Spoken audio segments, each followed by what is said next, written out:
네, 오늘은 헬스케어 사업단을 위한 뇌파 분석 첫 번째 시간이고요.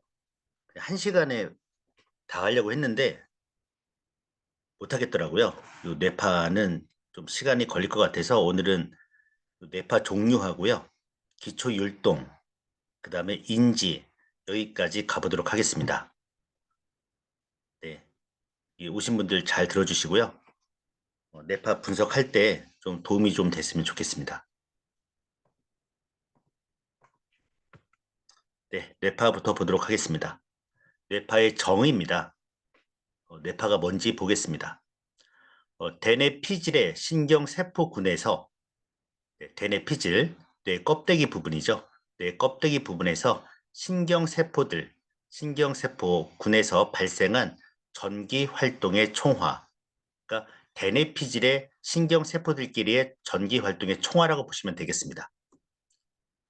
그 다음 신경세포들 사이에서 좀 더 이제 자세히 들어가 보겠습니다. 신경세포들 사이에 정보를 주고받을 때 정보를 주고받을 때 신경세포에서 정보를 어떻게 주고받나요?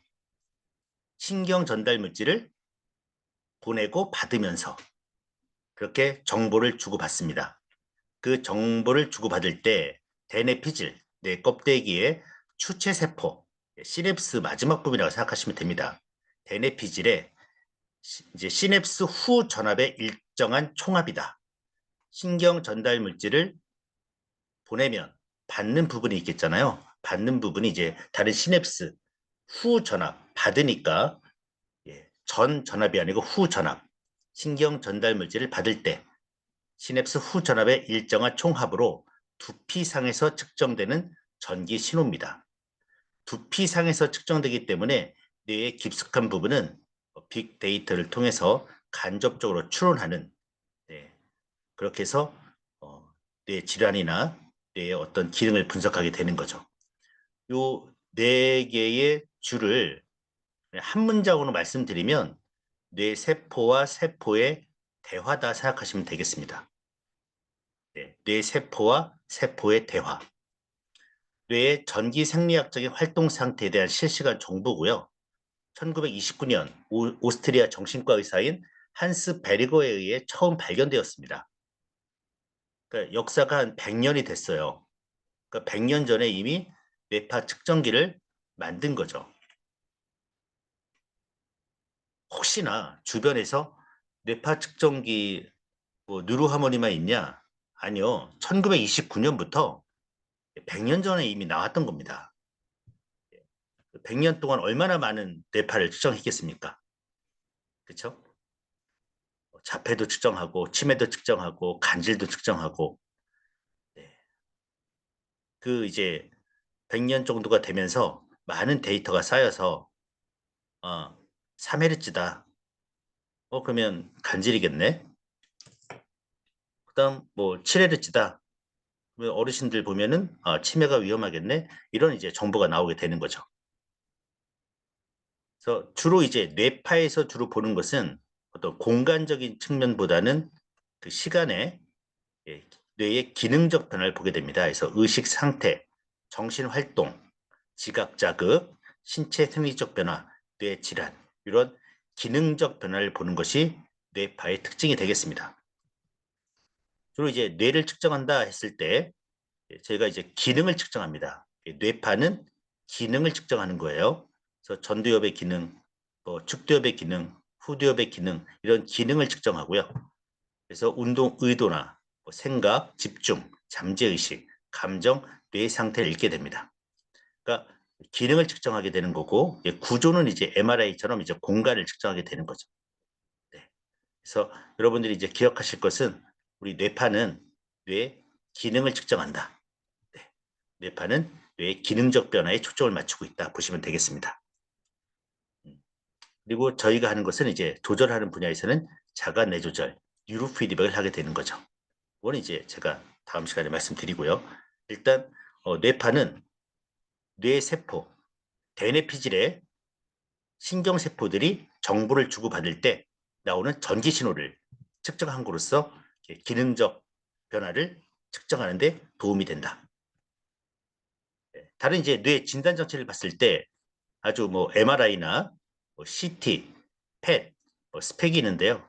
MRI는 강력한 자장을 걸어서 자력이 센 자석에 누운 거랑 똑같은 결과가 나오고요. 몸에 상당히 해롭습니다. 네, 그래서 법적으로도 몇 회 이렇게 정해져 있고요. 그다음에 CT는 뇌에다가 X선을 쏘기 때문에 세포 파괴 가능성이 있고 이것도 상당히 위험합니다. 펫도 방사능 물질 넣어서 세포가 파괴되는 결과가 나오고요. 스펙도 마찬가지입니다. 제가 왜 이런 말씀을 드리냐면 뇌 진단 장치로서 뇌파의 의미가 어떤 의미가 있을까? 네, 안전하고 가장 안전하고 그다음 이런 큰 장치가 필요 없고 그쵸? 정확한 데이터를 잡을 수 있다. 네, 인체에 해롭지 않고 안전하고 시간도 요즘은 5분이면은 가능하다. 즉 예전에는 이렇게 19채널 256채널도 있지만 여기다 풀 바르고 하나씩 하나씩 꽂아서 꽂는 데만 이제 제가 해본 결과로는 2명에서 해봤는데요. 한 20분 정도 걸립니다. 정리 잘 안 돼 있으니까 그렇겠죠.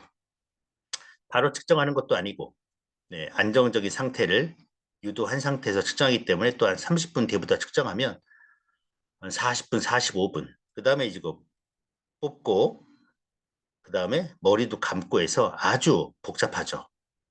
네, 이렇게 원시뇌파 위주로 많이 나옵니다. 이거를 저희 파나톡스에서 그 다음에 파나톡스뿐만 아니라 현재 한스 베르거가 1929년에 뇌파를 발견한 이후 지금은 100년이 지난 상태에서는 요 다채널에서 단채널, 투채널, 포채널로 이동하고 있다 보시면 되겠습니다. 전부 원채널, 투채널, 원채널, 투채널인데 원채널은 머리 중앙에 측정하는 건데 그런 결과도 좀 나와 있습니다. 예. 뇌파 채널 개수 변화에 따른 수면 단계 분석 비교에서 요 원채널, 투채널, 세채널, 네채널 비교해서 결과를 내놨습니다. 어떤 채널이 가장 정확할까? 네. 파란색 부분만 보도록 하겠습니다. 한 개에서 최대 4개의 채널을 사용하여 일상적인 수면 상태에서 뇌파를 측정하였고 2개의 채널이 가장 효율적인 개수라는 실험 결과를 확인할 수 있었다. 즉, 원 채널이 82% 정도 나오고요. 투 채널이 86% 정도. 요 논문에서 그렇게 나왔습니다. 3채널, 4채널로 갈 때마다 뇌파의 정확성과 정확성이 떨어지는 거예요. 그래서 투 채널이 가장 효율적이다. 또 전두엽에서 투 채널 뇌파 데이터를 측정했을 때 전문가 분석한 데이터와 비슷한 수준의 데이터를 측정하여 수면 단계 분석에 사용할 수 있었다 해서 투 채널이 가장 정확하다. 저희가 현재 사용하고 있는 것이 투 채널입니다. 투 채널. 네, 머리에 전두엽에 좌측 하나, 우측 하나 2개를 대기 때문에 투 채널이라고 합니다. 네. 저희가 2000년도에 뉴로하몬이라는 이름을 갖고 한국표준과학연구원에서 이 제품입니다. 이 제품 왼쪽에 있는 제품, 이 왼쪽에 있는 제품이 미국에서 뇌파 측정기를 가장 먼저 만든 회사. 여기 보시면 그라스라고 그라스라는 회사에서 만든 19채널 뇌파 측정기입니다. 나사에서도 쓰고 있고 미국에서 신뢰도와 타당도가 입증되어 의료용으로 가장 많이 사용하고 있는 제품입니다.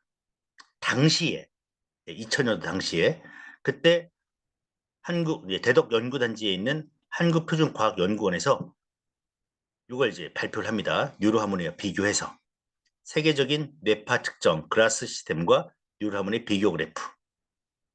그래서 두 시스템 간의 상관계수가 0.916, 예, 91.6% 같다.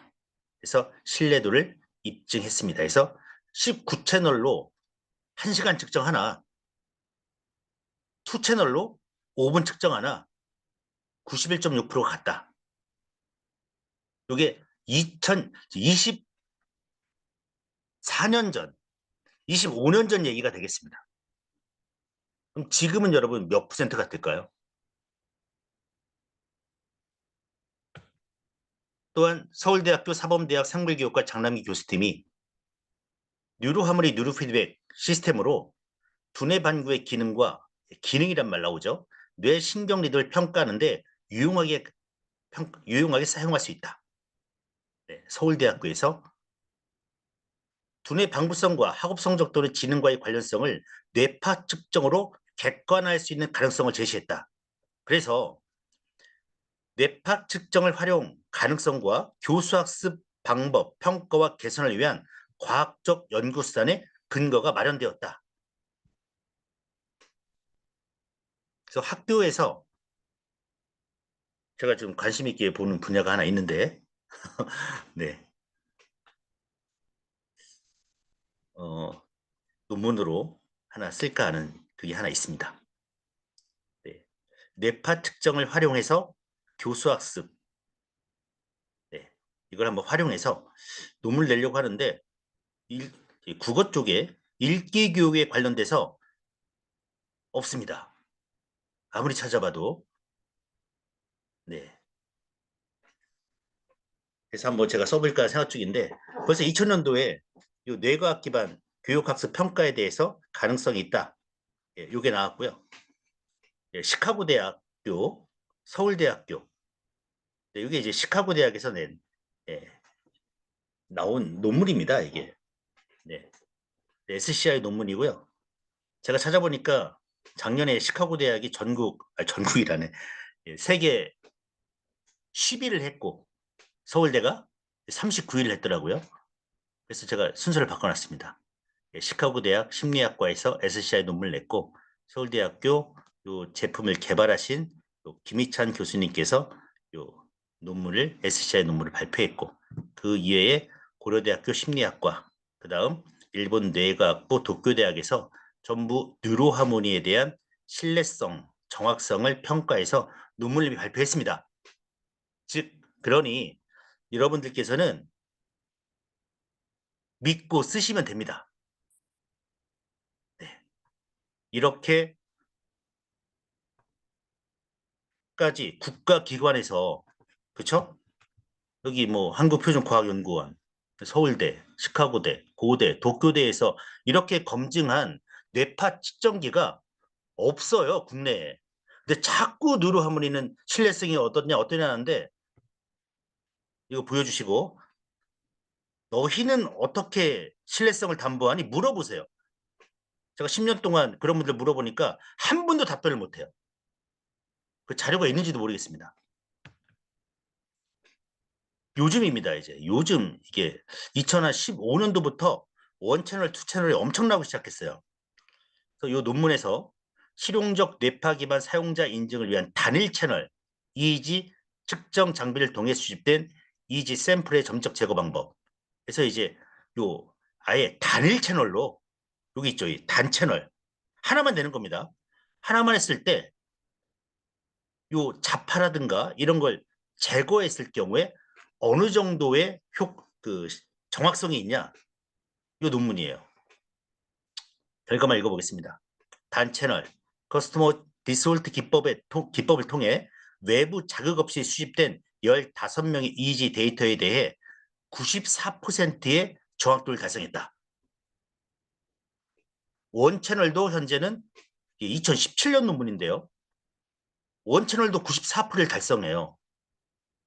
즉 아직도 의사분들이나 다른 분들이 야 전두엽에 두 개를 갖다 놓고 어떻게 전체를 볼 수 있냐? 80년대 하는 얘기 같습니다. 네. 전두엽이 뇌 모든 부위와 다 연결되어 있기 때문에 추론할 수 있고, 알파파 같은 경우에는 피질과 시상 하부까지 연결되는 아주 중요한 뇌파 구간이 있습니다. 시상 하부까지 다 들어갈 수 있는 거죠. 어쨌든 현대의 뇌파에 대한 기계들이, 측정기들이 이제 원채널 94%까지 가고 있다. 보시면 되겠습니다. 네, 뇌파 종류 보겠습니다.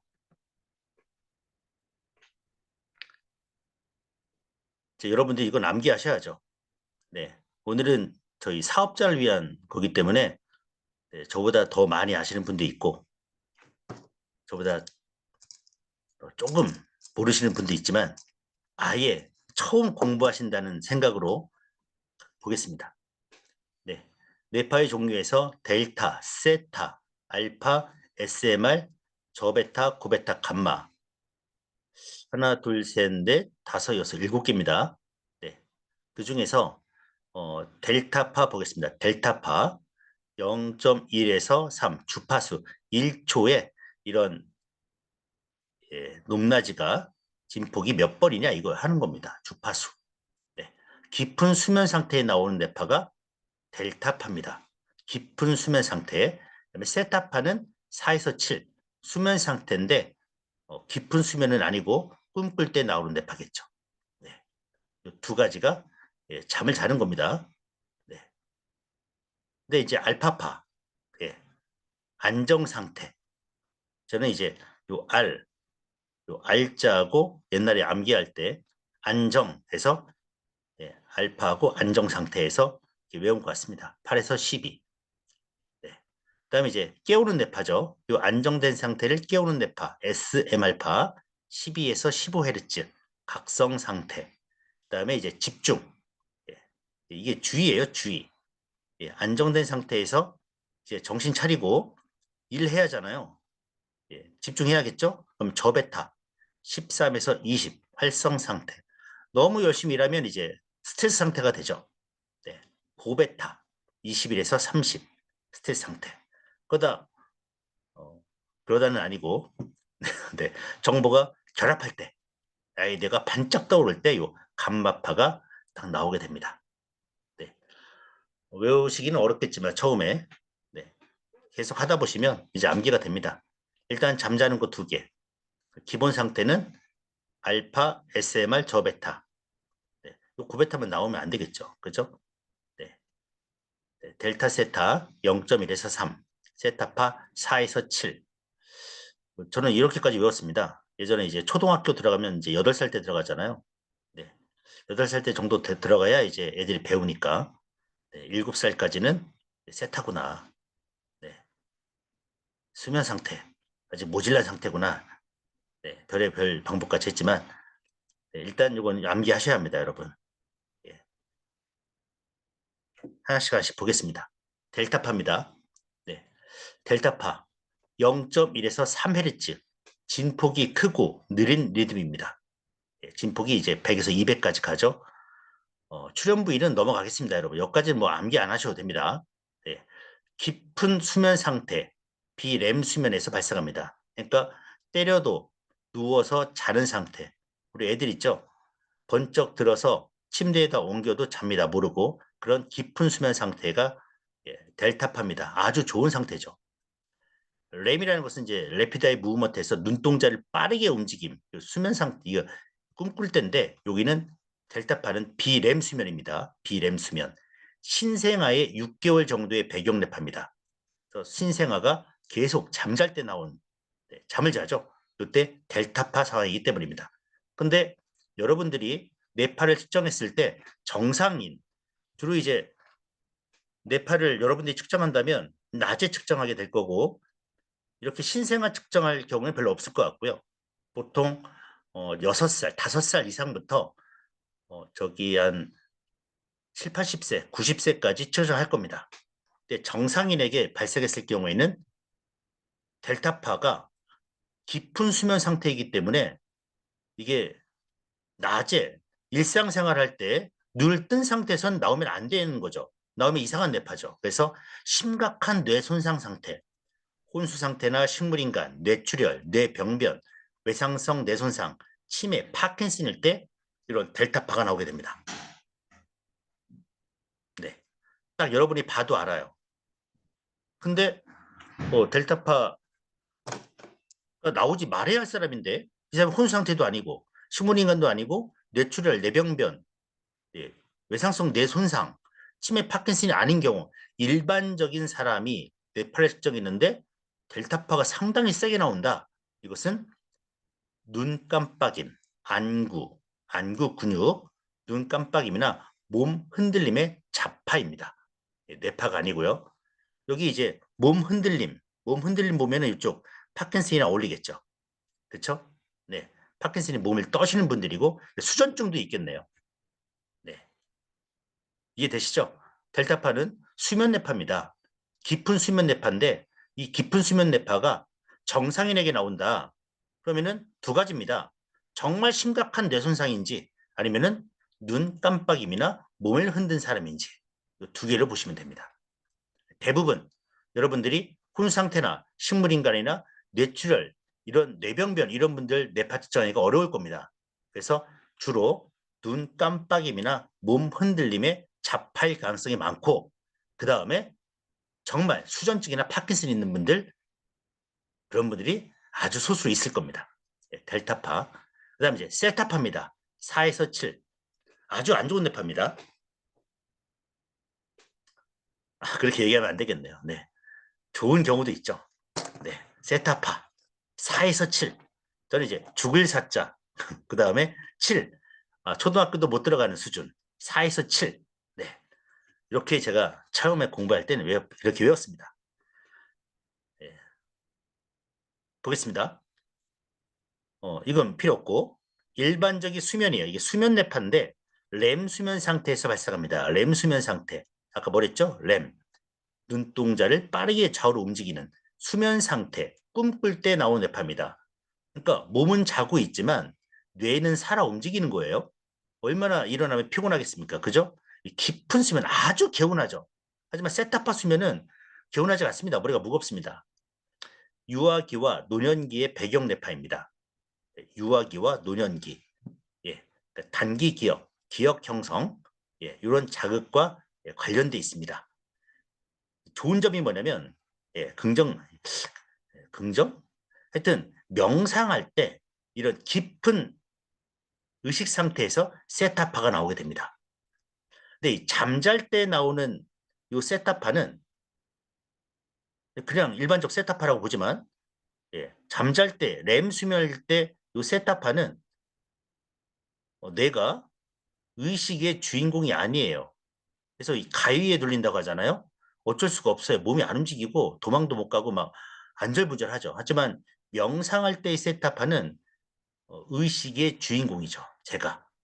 그래서 깊은 명상으로 들어갔을 때는 똑같은 렘 수면 상태, 꿈꾼 것 같은 상태로 들어가게 됩니다. 근데 이런 뇌파를 저희가 명상하시는 분들의 뇌파를 측정할 일이 별로 없기 때문에 이건 좀 넘어가고 정상인이 뇌파 측정할 때 일반 성인들이 세타파가 나왔다. 정서 불안이나 여러분 의심하셔야 되는 거예요. 정서가 불안하거나 중독의 가능성이 있다. 왜 불안하니까 술이라든가 담배 이런 중독에 관련된 분들이 세타파가 많이 나오게 되고요. 그다음 주의 산만, 과잉 행동, 충동, 중독, 네, 이런 문제가 생기게 됩니다. 그러니까 보통 아이들 같은 경우에는 주의 산만, 과잉 행동, ADD, ADHD, 충동 이런 문제고 이 세타파가 노인분들에게 많이 나왔을 경우에는 노화나 기억력감 들어가게 됩니다. 네. 그래서 델타, 세타 봤습니다. 큰 문제는 세타파가 문제라는 겁니다. 세타파. 네. 그다음 알파파 보겠습니다. 알파파 8에서 12. 8, 9가 이제 저알파, 10, 특히 11Hz. 예, 여러분 이제 알파파에 나와 있는 10Hz가 아주 건강한 리듬이고요. 11Hz는 뉴로 피드백 뇌의 기능의 최적화라고 했을 때 11Hz라고 저희가 보고 있습니다. 그래서 일반적인 뉴로 피드백 훈련의 목표는 이 알파파 상태로 가는 거고 11Hz를 만드는 겁니다. 각성 상태에서 눈을 감고 쉬고 있을 때, 눈을 감았을 때 발생하고요. 눈을 감으면 알파파가 강하게 되고 눈을 뜨면 알파파가 약하게 됩니다. 정상 성인의 배경 뇌파다. 기초 율동, 베이직 리듬이라고 합니다.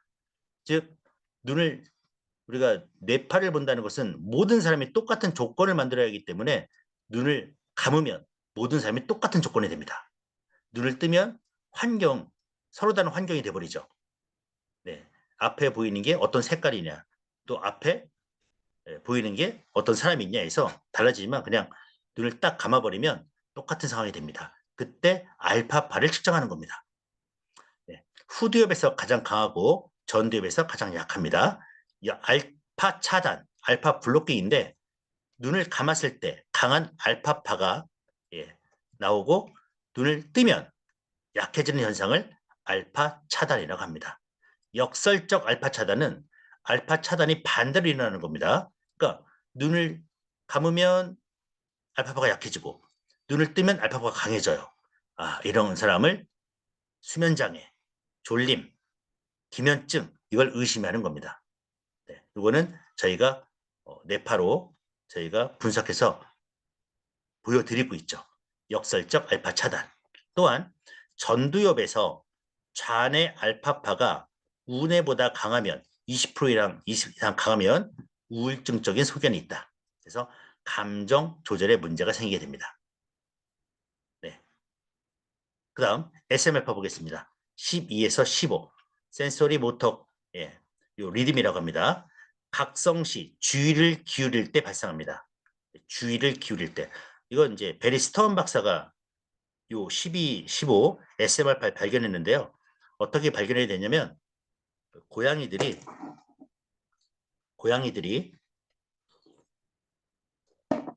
먹이를 노리고 있을 때 땡 소리를 쳐주고 한 15초 뒤에 먹이를 딱 줬어요. 그걸 훈련시키니까 고양이한테 땡 소리 주고 한 10초 동안을 먹이를 딱 기다리는 거예요. 그때 뇌파가 12에서 15. 재밌게 제가 얘기하면 저희들이 그 백화점에 가서 어떤 제품을 고를까, 뭘 살까 할 때 나오는 리듬, 뭘 선택할까, 선택의 순간, 네, 요 SM알파입니다. SM알파가 잘 나오면 긴장하지 않고 스트레스 없는 상태에서 과제를 수행하게 되고요. 요 SM알파 훈련을 시켜서 면역 능력과 자기 조절 능력이 향상된다는 것을 베리 스톤 박사가 1968년도에 발표를 하죠. 고양이들을 SM알파 훈련을 시켜버립니다. 그리고 SM알파 훈련을 안 시킨 고양이하고 약물을 넣어요. 넣었더니 약물을 독극물을 넣은 일반적인 뇌파 훈련한 SM알파 뇌파 훈련한 고양이만 살아남고 나머지 고양이들은 다 죽어버립니다. 그래서 SM알파가 면역력을 강화시키는구나 하고 71년도에 간질 환자를 SM알파로 훈련시켜버립니다. 그래서 3개월 만에 간질 환자를 약물 없이 정상으로 만들었습니다. 그러자 그 병원에서 이제 간질병원인데 190명의 간질 환자들이 바로 퇴원해버리는 사태가 벌어지면서 의사협회하고 약사협회의 뉴로피드백 연구 기금을 중단시켜버리는 일이 벌어집니다. 네. 넘어가겠습니다. 그 다음 이제 세타파가 무슨 파였죠? 네, 세타파가 4에서 7 잠자는 뇌파인데 세타 대 SMR 비율이 2대 1. 그러니까 세타가 2, SMR이 1이면 정상이다. 이게 이제 공부 잘하는 애들 비교해 보니까 잠자는 뇌파 대 각성 뇌파 비율이 2대 1로 나오면 공부를 잘하더라. 요거를 시카고대 조엘 루바 교수가 발표를 합니다. 그러니까 3대1, 4대1, 5대1, 6대1로 갈 때마다 6대1이라는 것은 세타파가 강하다는 거죠. 그렇죠? 잠자는 대파가 강하다. 그럼 머리가 자고 있다는 거죠. 공부 못한다. 그래서 학습 장애아를 판별할 때, 학습 장애아를 판별할 때, 요 세타 대 SM 알파 비율로 미국 시카고 대학에서 판별을 73년도에 하게 됩니다. 다음 베타파입니다. 예, 베타파 13에서 30. 각성시 뇌가 작업을 하고 있을 때 발생하고요. 저베타파가 13에서 20. 예, 저 이제 이렇게 생각했습니다. 옛날에는 성인과 고등학생과 성인. 네, 20까지 가면 저베타파. 성인 20살부터는 고베타파.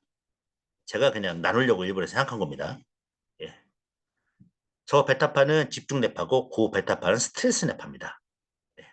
전두엽에서 좌뇌 저베타파가 우뇌 저베타파보다 강하면 좌뇌가 저베타파가 좌뇌가 강하면 긍정적이나 이게 20% 이상 너무 넘어가면 지나치면 공격적인 성향이 됩니다. 당연히 반대로 우뇌가 세다. 저 베타파가 우뇌가 세다 하면 보수적, 적극적 아니에요. 적극적인 반대가 뭐죠?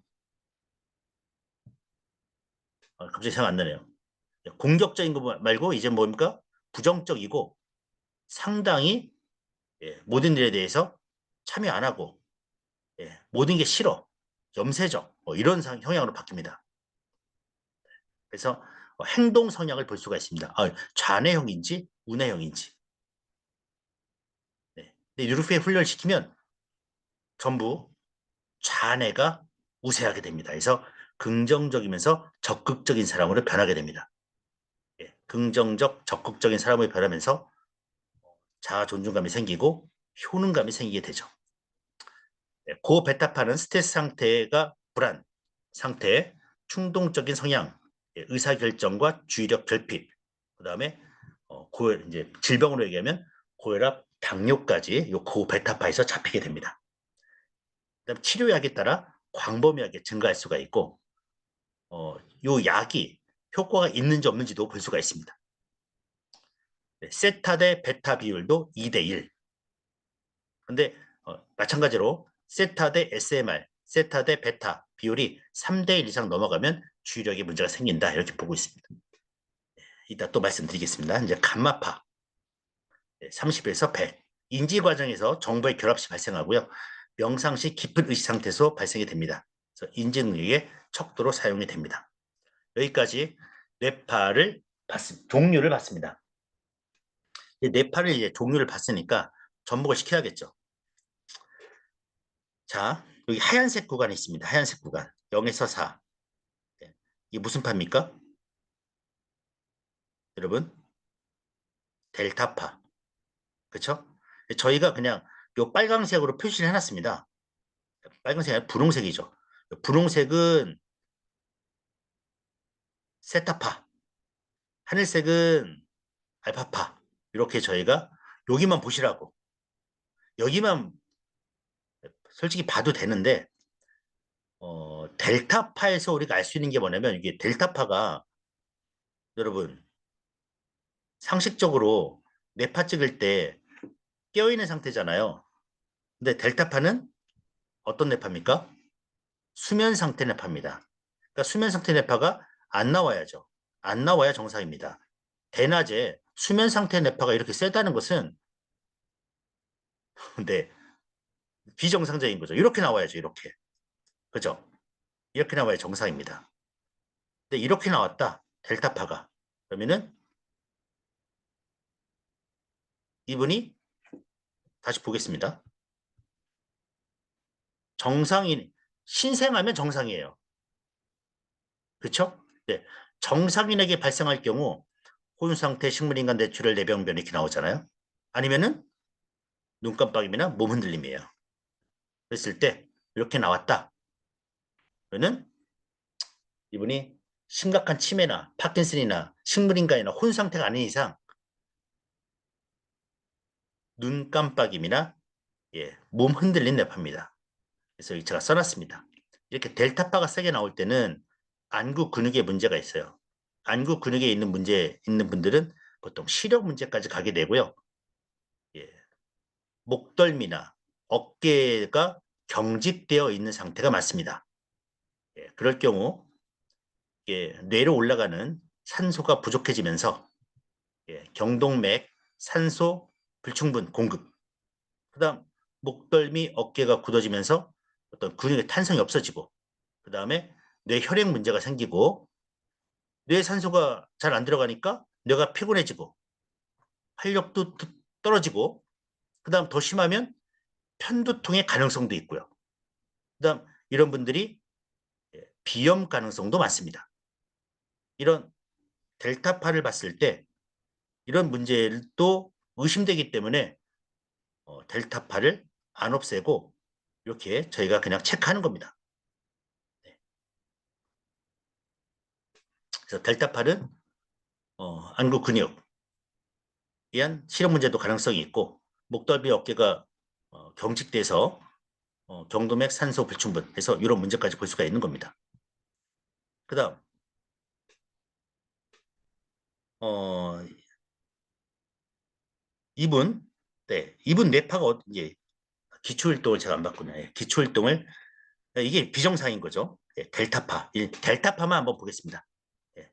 여기서 4, 여기까지만 보고 넘어갑니다. 네.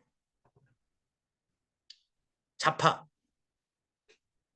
자파, 눈 깜빡임, 몸 움직임, 땀, 닦고 뇌파를 측정해야 돼요. 움직이지 말라고 하시고요.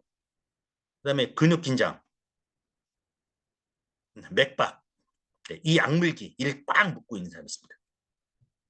그러니까 눈 깜빡임이 이제 높은 델타파, 몸 움직임 떨림, 델타에서 베타까지 길게 솟구칩니다. 네. 땀, 1Hz 이하 대역에서 연속적으로 솟구치게 됩니다. 네. 근육 긴장, 델타. 네. 뇌파 측정기 전극 불량, 신호가 안 잡히거나 약하게 되고요. 연결 케이블이 흔들렸을 때 델타, 베타까지 길게 솟구치게 됩니다. 몸 떨림이랑 똑같은 거죠.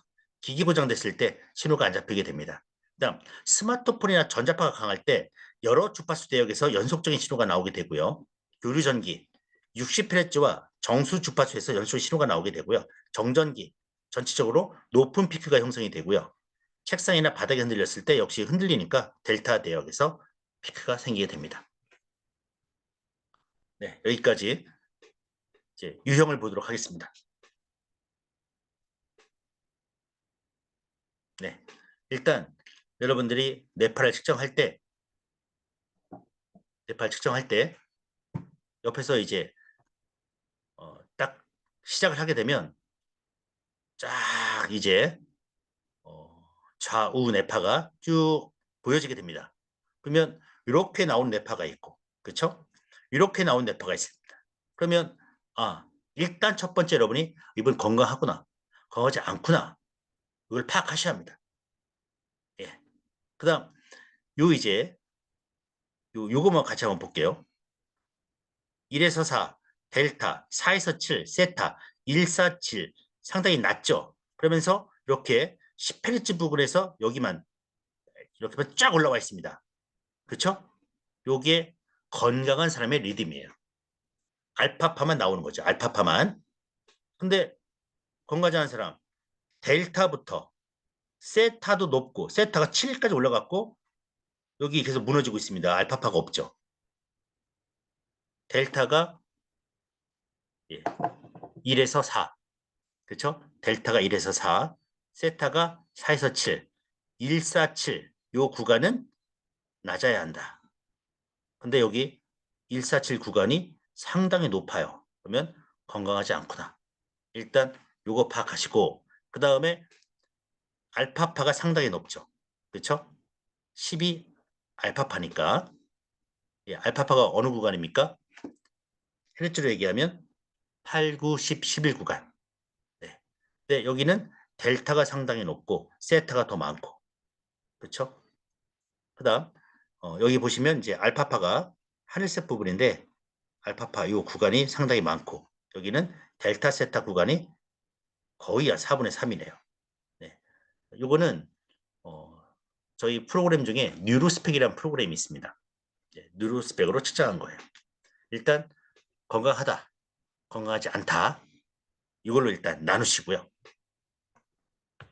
네, 건강한 사람의 배경 뇌파는 서파인, 느린 뇌파인 델타와 세타파가 거의 없습니다. 델타파가 여러분 뭐였죠? 델타파 1에서 4Hz, 세타파는 4에서 7, 요게 거의 없다. 그러다가 폐안시 기초율동, 이따가 보겠습니다. 길쭉이 뭔지. 알파파만 쫙 올라가는 거예요. 이렇게. 여기서 1에서 7 구간이고 8, 9, 10에서 이렇게 뭐가 쫙 올라가고, 당연히 저베타 대역이 낮게 뜨고 고베타는 아예 안 나와야죠. 스텔스 뇌파니까. 그래서 결국은 이렇게 나오는 게 정상이다. 건강한 삶의 배경 뇌파다 보는 겁니다. 그다음에 좌뇌 우뇌가 같아야 합니다.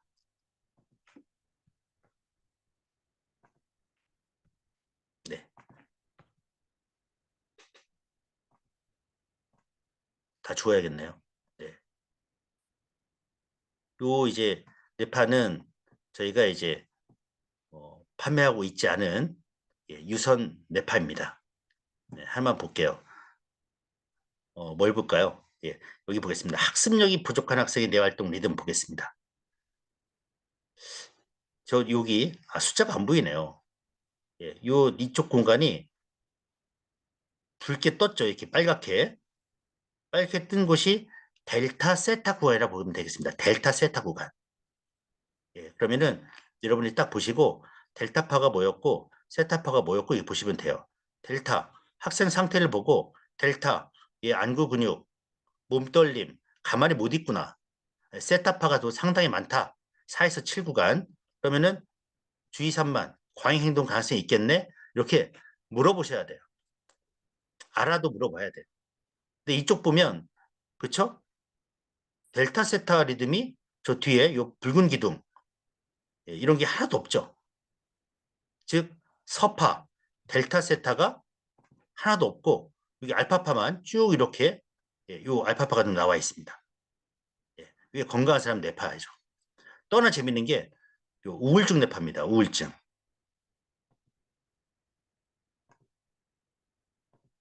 네, 우울증. 이쪽이 좌뇌, 이쪽이 우뇌예요. 좌우 대칭이 안 맞죠. 정서 문제인 겁니다. 그래서 훈련 후에 이렇게 바뀌게 되죠. 네. 다음 또 한번 보겠습니다. 다음, 네. 뇌파 측정할 때 여러분들이 40초 이 정도 눈 감고, 그 다음에 1분 정도, 아니 40초 눈 뜨고, 그 다음에 1분 정도 눈 감고, 다시 40초 눈 뜨게 됩니다. 보통 2분 20초 측정하는데 이렇게 나오게 되면 아주 안정된 정상적인 뇌파라 보시면 되고요. 눈을 감았음에도 불구하고 뒤에서 델타 세타가 뜨고, 그렇죠? 이렇게 나온다. 그러면은 아주 불안정한, 그 다음에 스트레스가 상당히 많은 뇌파라 보시면 되겠습니다. 차이가 확실하죠. 옆에서 뇌파 측정하실 때 5분 20초입니다 하고 시작하겠습니다 한 다음에 나가지 마시고요. 이 상태로 나오는지, 이 상태로 나오는지 보셔야 합니다. 특히 눈을 감았을 경우, 눈을 감았을 경우 이렇게 여기 하얗게 나오지 않습니까? 요 부분이 이제 알파파죠. 이렇게 나오는지 보시고, 요 알파파가 잘 나오면 이 사람 상당히 건강하구나. 이렇게 보시면 되겠습니다. 네. 이렇게 나온 사람들, 눈을 뜨나 감으나 똑같이 이렇게 나온 이런 분들 상당히 심각한 분들입니다. 네. 일단 여러분들이 뇌파 유형. 이거 딱 보고 이 사람 심각하다. 네. 그리고 이 사람 안정됐네. 네.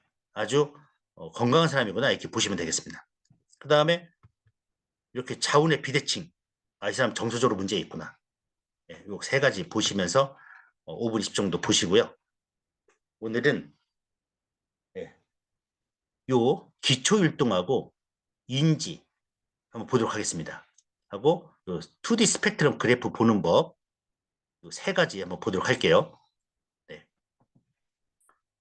용어 정리인데요. 첫 번째 세기. 뇌파가 얼마나 세냐.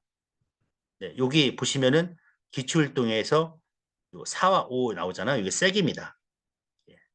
세기는 뭐냐? 동시에 발화하는 신경세포의 합. 신경세포가 전기신호잖아요. 동시에 발화하는 신경세포의 합이 크면 클수록 세기가 커지는 겁니다. 절대세기.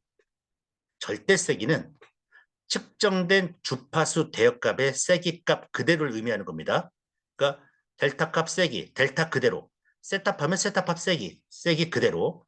상대 세기는 다른 모든 주파수 대역과 비교한 특정 주파수 대역의 세기를 말합니다.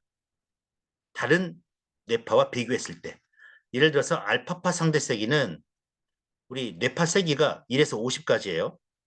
1에서 50분에 알파파는 8Hz부터 12Hz. 요 구간 곱하기 100이죠. 이거 이제 상대 세기, 상대적이다. 네. 절대 이제 나의 뇌파만 보는 거고, 나의 그 밴드 뇌파를 보는 거고, 그러니까 델타파, 세타파, 그 세기만 보는 거고, 상대 세기는 다른 주파수 대역과 비교해서 보는 겁니다. 그다음 코헤런스입니다. 코헤런스. 측정된 뇌파 신호 간의 연관 관계로 얼마나 연결되어 있냐. 뇌 효율성을 보는 겁니다. 잘 연결되어 있냐. 기초율동입니다. 기초율동. 네. 기초율동은 배경대파다 볼까요? 백그라운드. 네. 배경대파입니다. 외부에 자극이 없는 상태에서 뇌가 작업을 하지 않고 아무 생각 없이 쉬고 있을 때 뇌파. 배경뇌파. 즉 저희가 2분 20초 찍는 거 있죠? 눈을 뜨세요, 눈을 감으세요, 눈을 뜨세요. 이거 배경뇌파 찍는 겁니다. 지속적이고 연속성 있는 리듬으로 뇌파의 대부분을 지배하고 일반적으로 폐안시 리듬을 일컫습니다. 그 중에서도 눈을 감았을 때 그리고 기초율동과 동일하게 사용하게 됩니다. 그래서 기초율동은 폐안, 각성, 안정시에 지배하는 뇌파로 연령에 따라 주파수가 다릅니다. 정상성에는 알파파가 나오는데 연령에 따라 이 표로 되어 있습니다. 5세 때는 6Hz, 7세 때는 7Hz, 10살 때는 8Hz, 15세부터 45, 50세 이상은 9Hz, 10Hz, 11Hz가 나와야 하고 70세 이상은 8Hz가 나와야 하는 게 아니라 몇 Hz가 나와야죠? 네. 연령 평균이고요. 계속 9Hz를 유지해야 한다는 겁니다. 80세 이상도 7Hz 나오면 안 되고 9Hz를 계속 유지해야만 치매에 걸리지 않고 정상적인 정신활동이 가능하다. 이렇게 보시면 되겠습니다. 그래서 9Hz, 10Hz, 11Hz가 정상이고 우리 목표는 11Hz가 뉴로피의 목표다. 아까 말씀드렸습니다. 정상인의 기초율동 다시 한번 말씀드리겠습니다. 7살 때는 7. 암기하기 쉽죠. 7살이니까 7. 10살이면 8. 15세부터 9Hz. 15에서 45까지 90, 11Hz. 50세 이상 9Hz. 70세는 계속 9Hz 나와야 하고 8Hz 나오면 세포가 많이 파괴되고 신경망이 약하게 됐구나. 7Hz 나오면 뭐라고 써 있습니까? 뇌파 신호 7.5Hz 이하일 경우 치매 위험군으로 분류한다. 그러니까 요 7.5, 70세 이상 8 나오면 무조건 치매 위험으로 가고 있다. 이렇게 알고 계시면 됩니다. 즉 저희가 하는 것은 9Hz를 꼭 지키자. 그 다음에 훈련해서 11Hz를 달성하자. 이렇게 보시면 되겠습니다.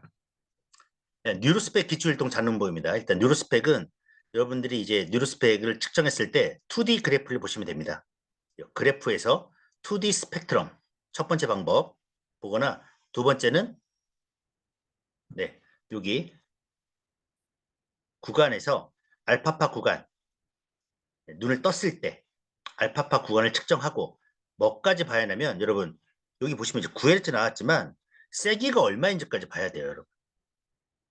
뇌파 세기가 약하냐 강하냐에 따라서도 뇌의 건강을 여러분들이 측정하고 분석할 수가 있습니다.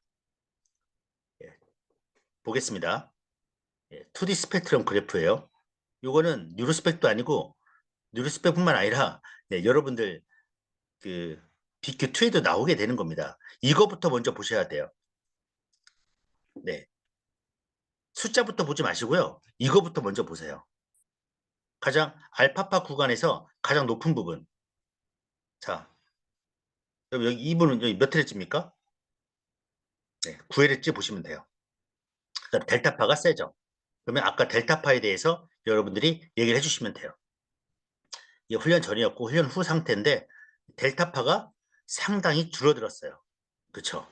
줄어들었고 9Hz 유지하고 있습니다. 이걸로 여러분들이 헤르츠를 잡으세요. 가장 높이 올라간 부분, 이게 기초율동입니다. 정상성인은 어디서 나온다고요? 정상성인은 알파파에서 기초율동이 잡힙니다. 알파파가 안 나오면 문제가 시작되는 겁니다. 이분도 잡으면은 10Hz 거의 잡히죠. 하지만 델타파가 상당히 셉니다. 그 다음에 뭐의 문제예요? 또 좌뇌 우뇌의 비대칭 문제도 생겼습니다. 좌우뇌의 비대칭이면 정서적 문제일 가능성이 크다. 정서적 문제일 가능성이 큽니다. 좌우 비대칭은 정서 문제입니다. 이랬을 때 코어런스 연결성이라고 했죠. 좌우 연결성이 얼마 연결됐냐 했을 때 0.8 이상 가야 하는데 0.8이 안 되고 있습니다. 좌우. 그래서 좌우 연결이 잘 안 돼 있다. 좌우 연결이 안 돼 있다. 이것도 좀 이따 설명해 드리겠습니다. 이분 몇 Hz입니까? 여러분들 채팅창에 한번 써주십시오. 몇 Hz입니까? 10Hz죠. 그 다음에 코어런스 10Hz만 보는 겁니다. 그래서 0.8까지 올라가 있죠. 훈련 후에 서파가 낮아지고 알파파가 강해지고 있는 상태입니다. 기초율동 다시 한번 보겠습니다. 주파수인데 여러분 좌뇌 8, 우뇌 7 이렇게 써 있습니다. 그렇죠? 좌뇌 8, 우뇌 7 써 있으면 꼭 어떻게 해야 한다? 확인을 해보셔야 돼요. 여기에서 여러분 보세요. 여기 기초율동 99 써 있죠. 9Hz, 9Hz. 그러면 이게 맞는지 확인을 하셔야 된다는 겁니다. 그럼 여기 9Hz 맞죠? 그럼 9Hz가 맞구나 하셔야 돼요. 왜냐면 알파파로 잡아놓을 경우가 많아요. 정상 성인이니까. 근데 이 세타파에서 상당히 떠 있을 수도 있습니다.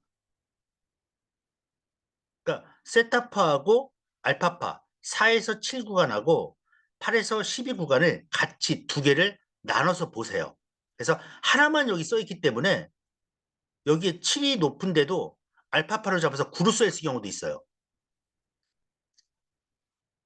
말씀드립니다. 여러분들이 이거 먼저 스펙트럼 그래프를 먼저 보셔야 합니다. 그 다음에 기초율동을 보세요.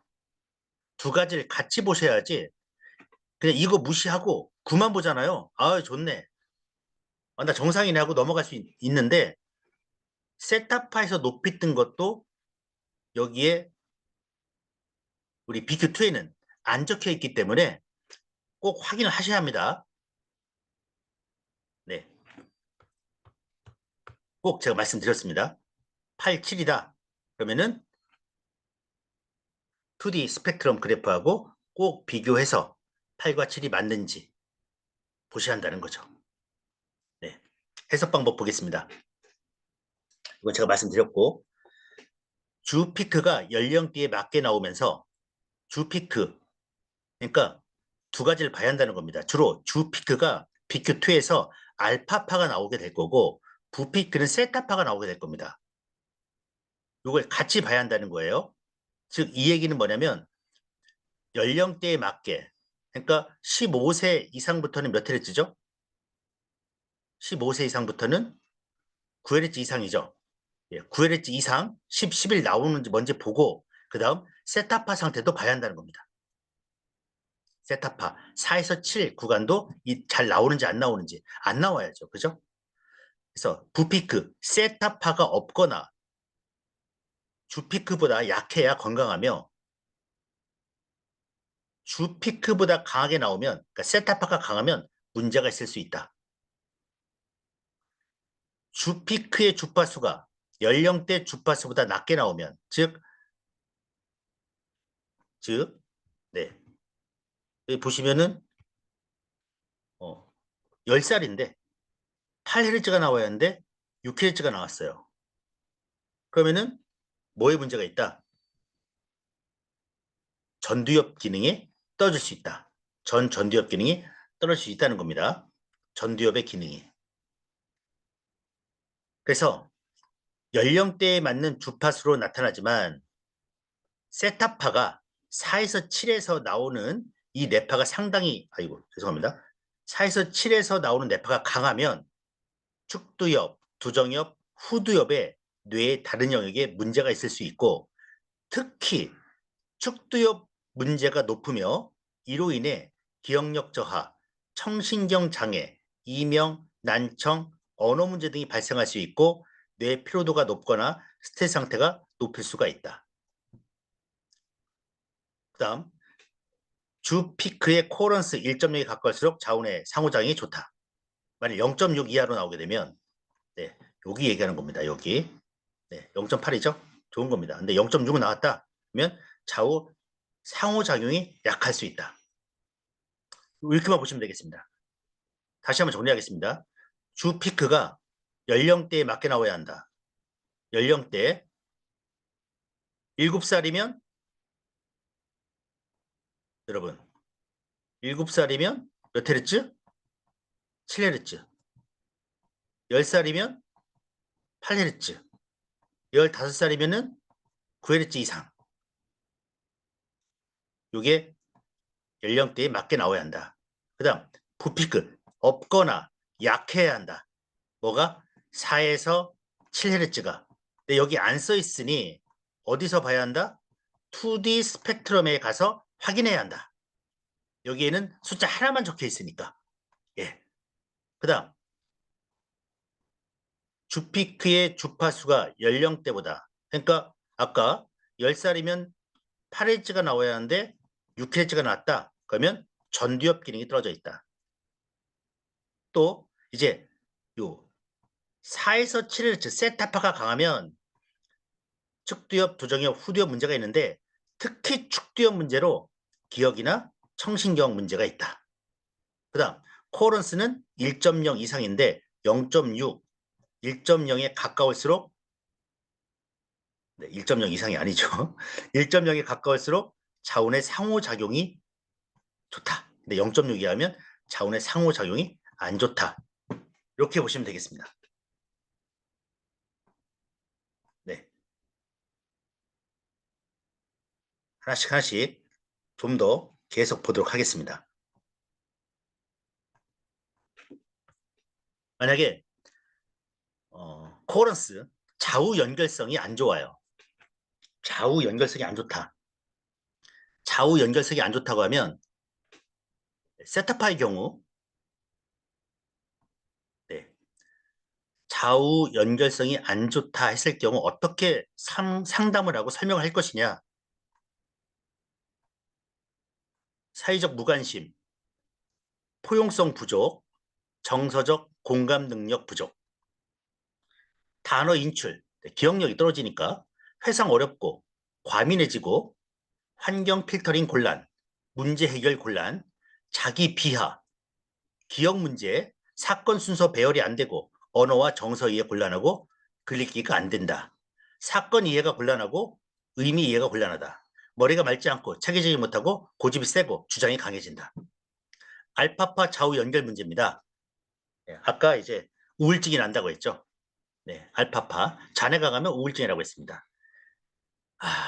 예, 알파파가 안 맞을 때 불안해지고 외상후 스트레스 장애가 생기게 되고 단기 기억 장애가 생기게 되고 충동 불안 통증이 생기게 되고 우울증이 생겨서 동기가 예, 하고 싶은 일이 하나도 없어지고 더 심해지면 대사 문제 모든 게 해피해지는 인격 장애 그러면서 몸이 망가지면서 이제 섬유 근통 예, 근육통 예, 예, 통증 이름 모를 통증이 생기게 되고 약물 먹게 되고 예, 이런 일이 생기게 됩니다.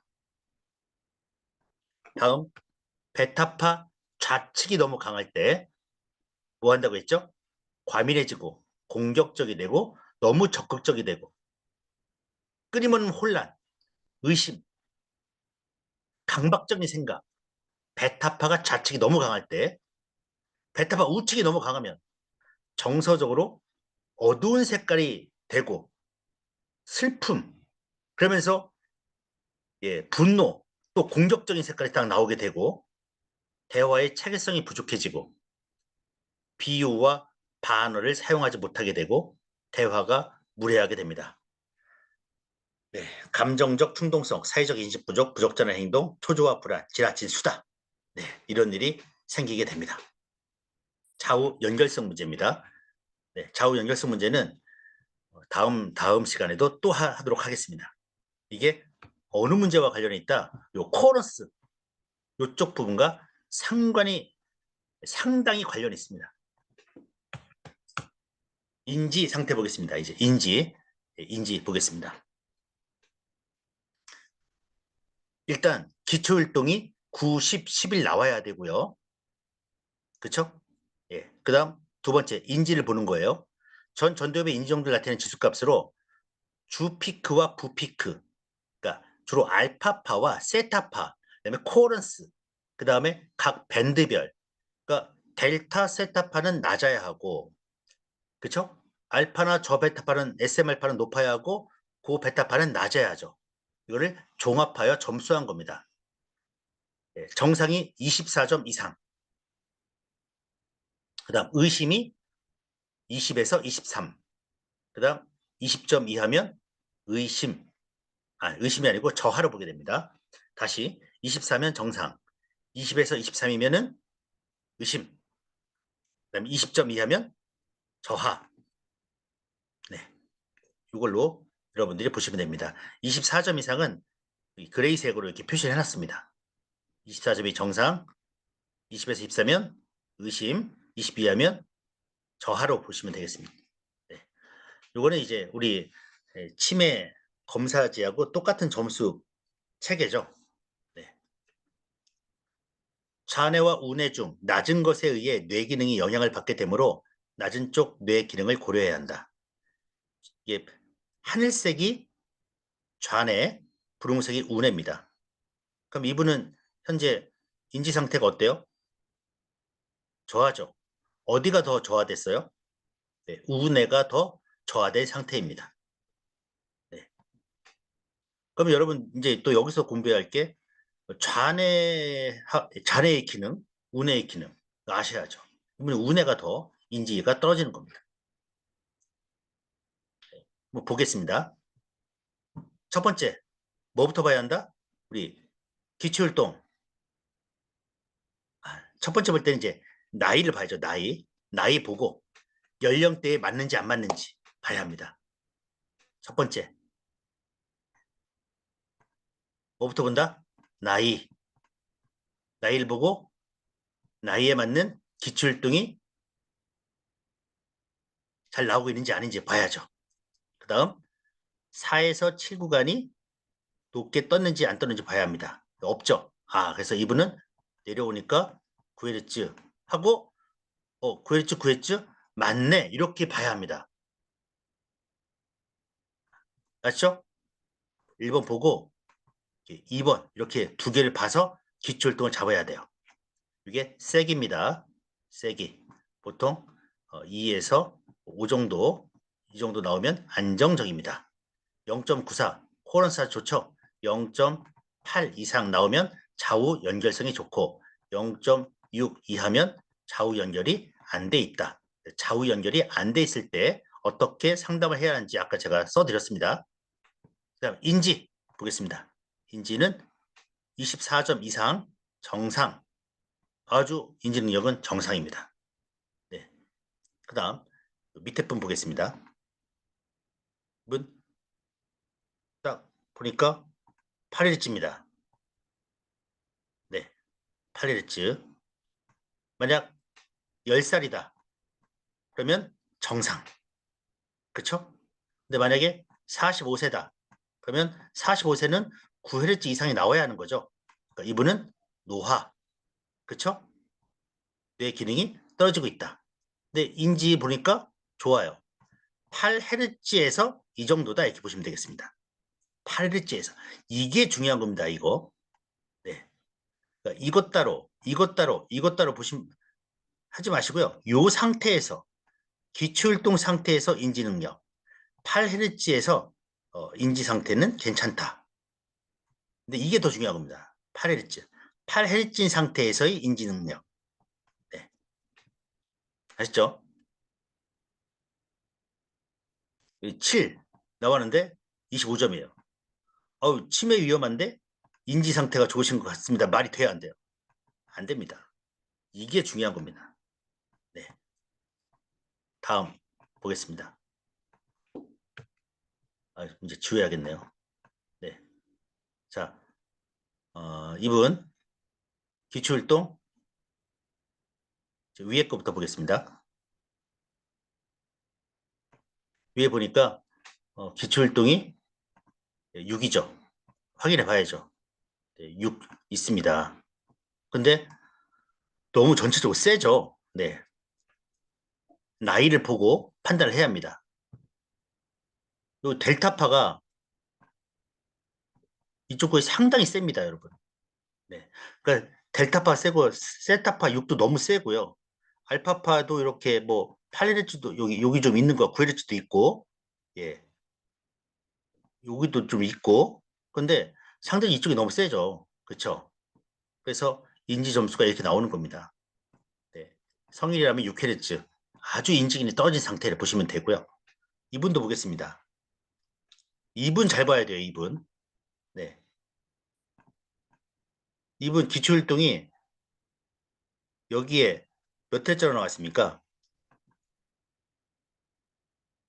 10회짜리가 나왔죠? 예. 10회짜리가 나왔는데 여기 보시면 10회짜리 리듬이 있습니다. 이걸 이제 알파파, 주피크라고 하는 주피크. 세타파 봐요. 세타파도 봐야 돼요. 세타파에 이렇게 예. 높죠, 여기. 여기 두 개 봐야 합니다. 그래서 이분은 지금 10Hz가 높아요? 아니면 여기 7Hz가 높습니까? 그렇죠? 7Hz가 높죠? 네. 그래서 이분은 12 무시 잔해운의 몇 Hz? 7Hz로 봐야 합니다. 아시죠? 이게 더 세지 않습니까? 네. 다음 또 보겠습니다. 11Hz입니다, 여러분. 아주 좋은 뇌파죠. 딱 봤을 때 세타파 4에서 7 구간 없죠. 그 다음에 11Hz 나왔습니다. 그래서 이분은 정말 11Hz다 보시면 되고요. 이분 보겠습니다. 이분 어마어마하죠. 델타 세타 리듬이 12 나오면 무시하세요, 여러분. 8도 무시하시고요. 여기 봐야죠. 여기 8Hz 구간이 있고 9Hz도 있고 10Hz 있는데 일단 건강하지 않다. 그 다음에 높은 세타파가 높기 때문에 세타파 쪽에서 잡아서 설명해 주는 게 맞습니다. 12 나오면 무시하십시오, 여러분. 그래서 요 2D 스펙트럼에서 나온 요 8Hz나 예, 요쪽 거에서 잡아서 설명해 주는 게 맞습니다. 네. 계속 제가 드리는 말씀은 기출동 숫자를 요 2D 스펙트럼이랑 꼭 보고 얘기하라는 겁니다. 이것만 보시면 오늘은 11Hz, 오늘은 9Hz 뭐 이렇게 나오면 가장 많이 나오는 질문이 어제는 10인데 오늘 왜 9냐? 9 리듬도 있고 10 리듬도 있는데 여기서 살짝 이게 올라갔거나 오늘은 이게 살짝 내려왔거나 요 리듬이 변하는 거지 요 숫자 보지 마시고 즉 요 2D 스펙트럼을 먼저 보라는 겁니다. 아셨죠? 좌뇌 우뇌 역할입니다. 네. 좌뇌 공부뇌, 우뇌 놀이뇌에서 좌뇌 언어, 숫자, 논리, 순서, 직선, 분석, 연속. 네. 우뇌는 그림, 색상, 공간, 상상, 리듬, 총체성, 동시성, 창조성. 차이가 느껴지죠? 네. 그래서 다시 좌뇌가 조직, 논리, 수학적이고 순차, 기계, 보수적이라면 우뇌는 창의성, 상상력, 아이디어 풍부해지고 감정적, 친화력, 통찰력이 좋다. 네, 이거 공부하셔서 좌뇌의 기능이 떨어졌는지 우뇌의 기능이 떨어졌는지 해서 여러분들이 설명을 하셔야 합니다. 네. 보면은 이렇게 그리고 네. 여기서 이제 아까 하늘색이 좌뇌, 분홍색이 우뇌였잖아요. 그래서 이분은 분홍색이 우뇌니까 우뇌의 기능이 떨어진 상태죠. 그러면 우뇌의 기능, 네. 창의적이나 상상력, 아이디어, 감정, 친화, 통찰력 부분이 많이 기능이 떨어지고 있다. 이렇게 설명을 해주시면 되겠습니다. 네, 인지 상태 보겠습니다.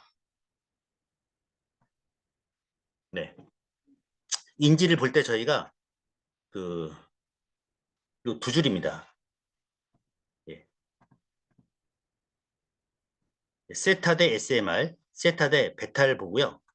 보통 3대 1 이하로 가야 합니다. 예. 인지 세타, 낮을수록 깨어있다. 예. 세타 대 SMR, 세타 저베타파는 낮을수록 깨어있어서 3대 1 이하로 봐야 합니다. 세타가 잠자는 뇌파고 SMR이 각성 뇌파, 그다음에 저 베타가 활성하는 뇌파입니다. 활성도 뇌파.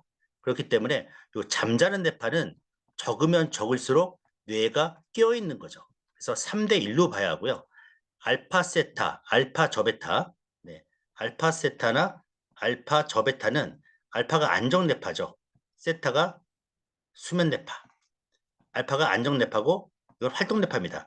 안정도, 정서 안정을 보는 겁니다. 그렇기 때문에 알파파가 높아야 합니다. 여기도 알파파가 높아야 안정이 되는 겁니다. 그래서 1보다 높아야 되고 여기도 1보다 높아야 합니다. 그래서 요 비율을 봤을 때 요 두 줄은 3대 1 이하, 그러니까 2.2, 2점대니까 머리가 맑게 깨어 있고 여기는 전부 1.0 이상, 1.0 이상이 돼야 하기 때문에 뇌가 안정돼 있다 보면 되겠습니다. 네. 다음 이분은 3대 1, 네. 3대 1 이하로 가야 하는데 벌써 5점대로 나와 있어서 뇌 기능이 인지 능력이 떨어진 상태. 그다음에 정서 보니까 1.0 이상으로 가야 하는데 떨어져 있죠. 그래서 정서가 안정돼 있지 않다. 뉴로스펙으로 보는 거고요. 뇌 과학 기반 인지 활동입니다. 네, 인지에 대해서 15분 정도 말씀드리고 8시 반에 마치도록 하겠습니다. 뇌과학에서 인지는 간단합니다. 뇌과학에서 인지는 인지 활동을 신경 전달 물질의 화학적 반응에 의한 것으로 설명을 하고 있습니다. 그러니까 뭐 전두엽에 사는 활동, 뭐 축두엽에 사는 활동, 그 다음에 두정엽, 후두엽에서 하는 활동, 이런 활동들이 전부 신경 전달 물질의 화학적 반응이다. 이렇게 뇌과학에서는 얘기하는 거예요. 네.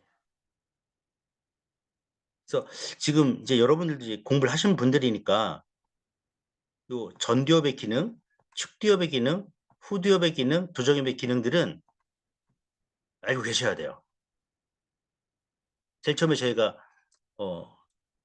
9, 10, 11Hz를 하고 있다가 점점 이제 내려가면서 8Hz, 7Hz 이렇게 내려가게 되면 가장 먼저 노화되는 부분이 그 축두엽입니다. 축두엽. 축두엽이 이게 1번이에요. 그러면 축두엽이 노화된다는 것은 요 청강령, 그러니까 이명, 약청, 난청이 시작되겠구나. 네, 언어 이해, 네, 변연계 기능, 감정적인 부분까지. 네. 그래서 요 순서대로 여기 축두엽에 한 기능을 여러분들이 암기하고 요 순서대로만 여러분들이 상담할 때 얘기해 주시고 체크를 해 주셔야 돼요.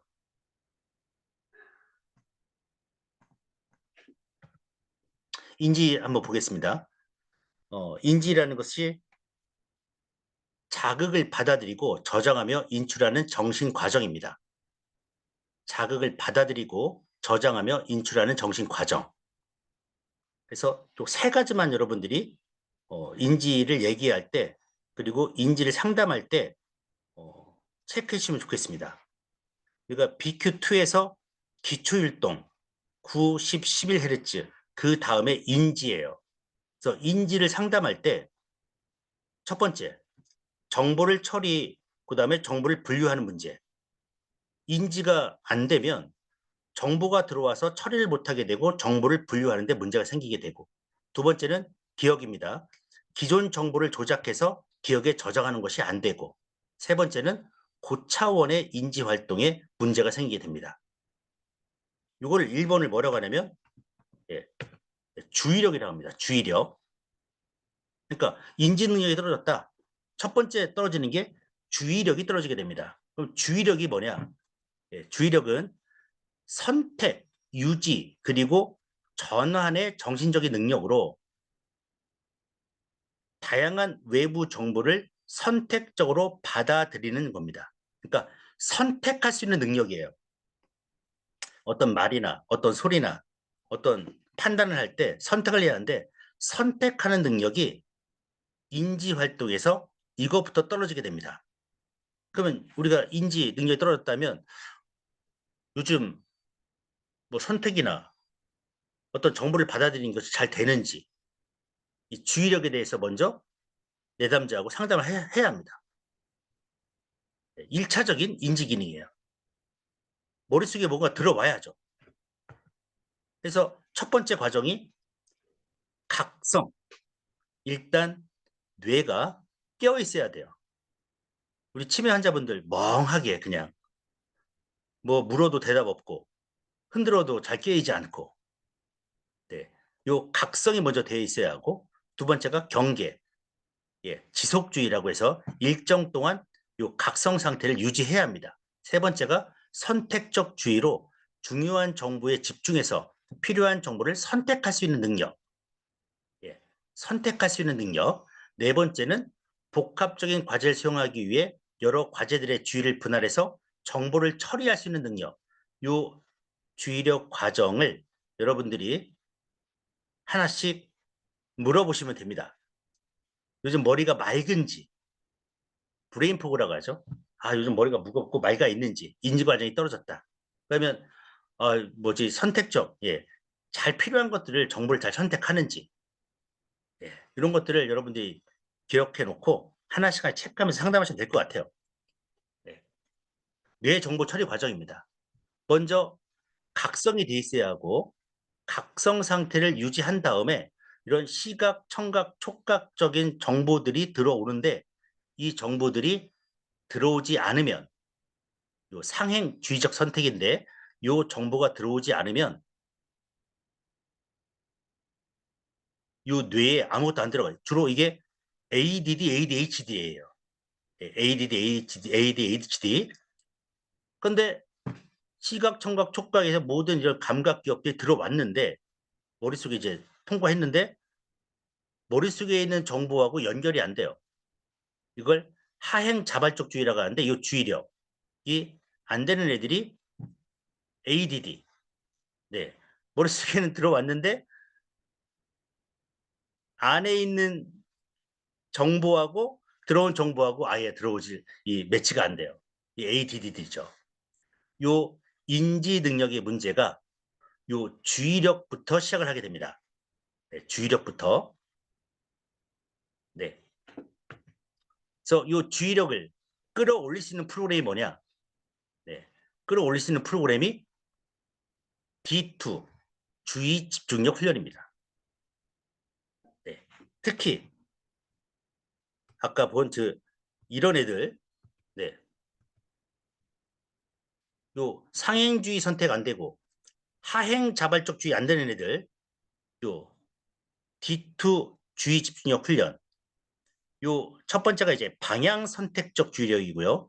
요 분산 선택형 주의력입니다.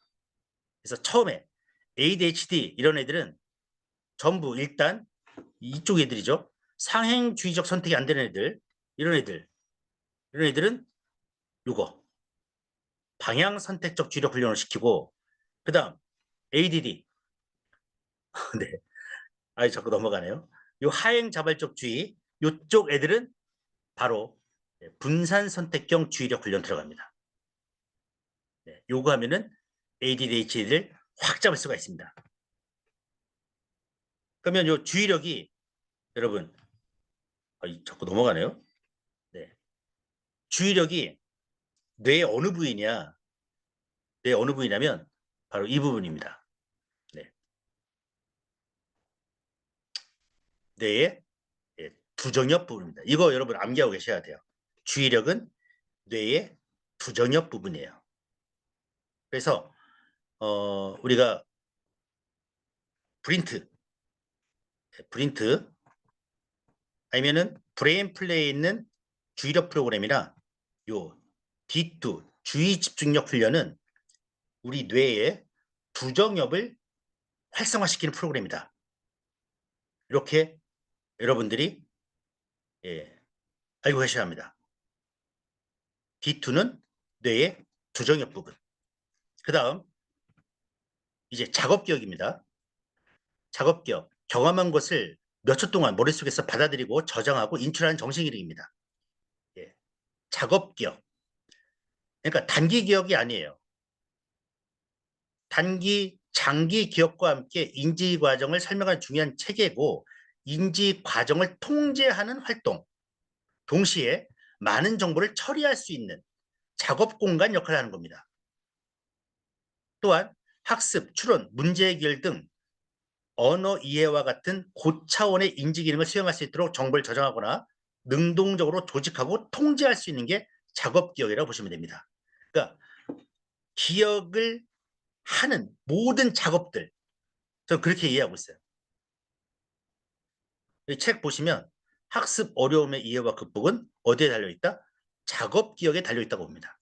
그럼 작업 기억 받아들이고 저장하고 인출하는, 예, 머릿속에 넣고 저장한 다음에 언제든지 꺼낼 수 있는 요 기능인데, 요 기능은 어디에서 하냐면 전두엽 피질, 전전두 피질하고 전두엽입니다.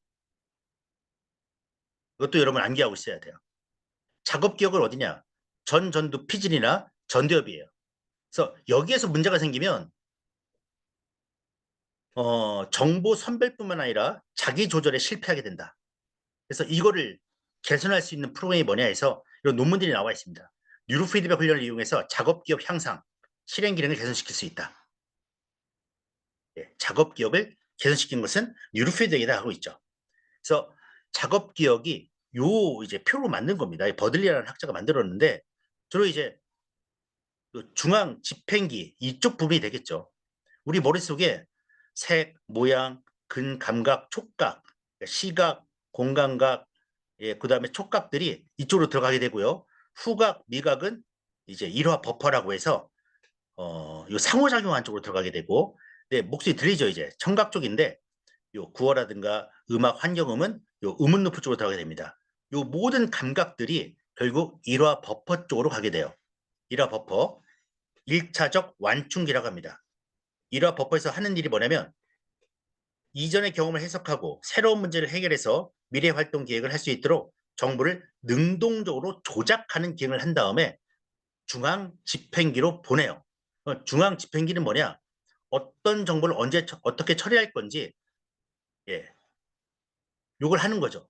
여기서 안 하겠다면 안 하는 겁니다. 그래서 이 모든 것들이 전부 작업 기억입니다. 작업 기억.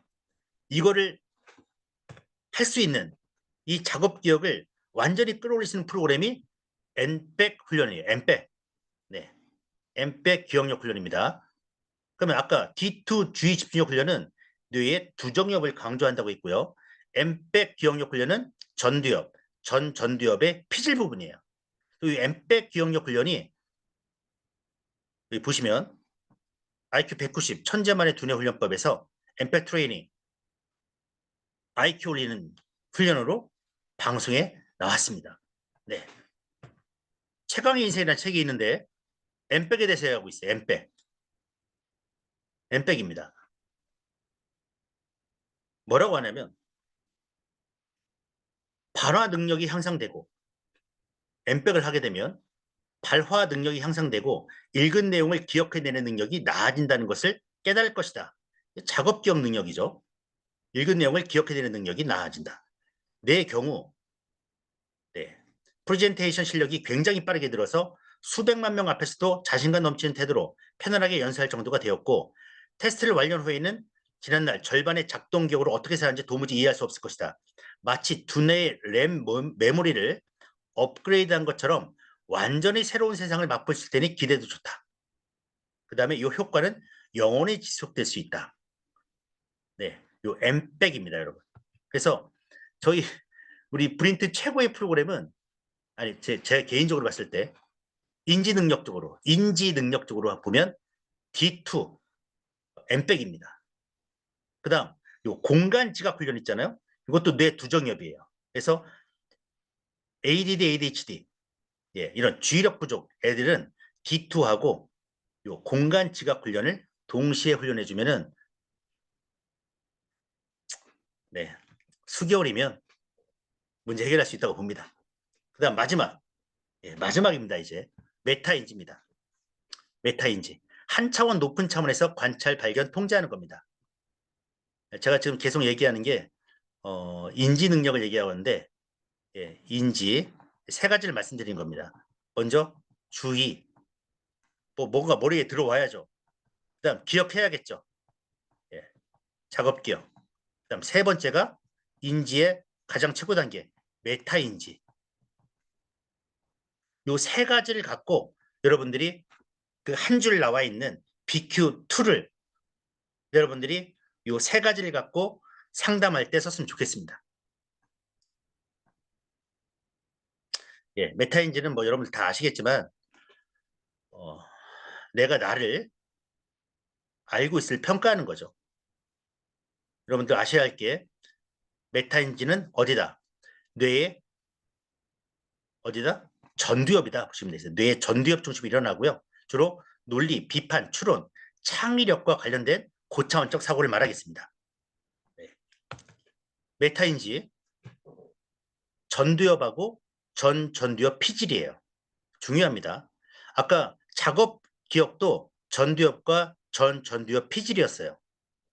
그래서 이분이 뭐라고 하냐면 전두엽 피질의 두께, 전체적인 부피와 학교 성적이 상당히 연관성이 있다는 실험 결과를 얻었다. 즉 공부 잘하는 거는 전두엽하고 전두엽 피질에 달려있다. 근데 이게 노화되면 아까 말씀드린 것처럼 뭐 기억력 뭐 이런 게 다 떨어진다는 거죠. 또한 비유, 언어, 반어, 풍자에 대해서 이런 고차원적인 비유나 뭐 은유 이런 거에 대해서 이해가 떨어진다는 겁니다. 메타인지 KBS 시사기의 창에서 나온 내용입니다. 25년 동안 연구한 결과 알아낸 사실인데 메타인지가 IQ보다 성적을 더 잘 예측하는 변수라는 것입니다. IQ는 성적을 25% 정도만 설명해주고 반면에 메타인지는 성적의 40% 정도를 설명해줍니다. 메타인지 어디 부분이죠? 전두엽과 전두엽 피질입니다. 네. 의사손. 네. 메타인지가 있으니까 사람이 다른 동물보다 똑똑하고 그래서 더 많이 안다고 해서 잘 아는 것이 아니고 자기가 모른다는 걸 알아야 더 잘 알게 되는 겁니다. 네, 멋진 말이네요. 많이 안다고 해서 잘 아는 게 아니고 내가 모른다는 걸 알아야 더 잘 알게 된다. 다른 동물들은 자기가 모르는 걸 모릅니다. 로봇도 몰라요. 야, 여기 로봇도 몰라요 할 때 저는 메타 인지가 요 로봇을 이길 수 있는 근거가 되겠구나. 예. 요 메타 인지가 우리 인간만의 고유한 능력이 되겠죠. 메타 인지. 그래서 메타 인지 능력이 좋은 사람들이, 즉 자기 성찰 능력이 좋은 사람들이 예, 전두엽 피질 부위에 회백질이 더 많다는 것을 발견했습니다. 네, 회백질. 전두엽 피질 부위에 회백질이 더 많다. 그러니까 메타 인지 능력이 좋은 사람은 전두엽 피질 부위에 회백질이 더 많다. 머리 앞쪽 부위고 이 부위는 특히 고차원적 인지와 계획, 다른 동물과 구별되는 인간 특유의 능력과 관련이 있다. 이거 여러분 암기하셔야 합니다. 메타 인지, 전두엽 피질. 네. 그래서 결론은 뉴로 피드백. 네. 이게 2013년에 나온 논문입니다. 이 논문의 결론이 뭐냐? 화이트 앤 그레이 메탈. 예. 백질과 해백질의 체정이 증가했다. 즉 전두엽 피질에 예, 해백질과 백질의 신경망이 발달했다. 그럼 무슨 얘기가 되겠습니까? 뉴로 피드백을 하게 되면 메타 인지가 좋아진다. 인지 능력이 좋아진다. 결국 뉴로 피드백을 열심히 인지 능력 떨어진 분들에게 해라는 얘기입니다. 네, 오늘 총정리 해봤습니다. 뇌파 종류 봤고요. 뇌파 분야별, 뇌파 종류별 특성도 봤고 뇌파 연결성 문제도 봤습니다. 그 다음에 기초율동, 주피크하고 부피크, 그러니까 알파파, 세타파를 2D 스펙트럼에서 꼭 체크할 것 제가 말씀드렸고 인지 문제라면 세 가지, 주의력, 작업 기억, 메타 인지 문제. 주의력은 뇌 두정엽과 연관이 되어 있고요. 저희 주의력 훈련과 뒤틀어 해결할 수 있고 작업 기억도 전두엽이고요. 예, 이런 이게 청각이라든가 어떤 다른 감각, 그 다음에 1차적으로 완충하고 그다음에 중앙 작동기가 이걸 다 통제한다는 작업 기억, 이거를 극대화시킬 수 있는 것이 엠팩 프로그램으로 저희가 하면 되고 메타 인지는 가장 중요한 문제인데 예, 가장 인간을 최고의 인지 능력을 갖고 있는 것이 전두엽 피질 부분에 있고 뉴로 피드백 훈련하게 되면 요 전두엽 피질의 신경망이 발달된다는 것도 오늘 봤습니다. 네, 오늘 장시간 네, 들어주셔서 고맙습니다. 오늘 자료가 필요하신 분은 제가 공유하도록 하겠습니다. 카톡 주시면 보내드릴게요. 예, 들어주셔서 감사합니다. 감사합니다. 수고하셨습니다.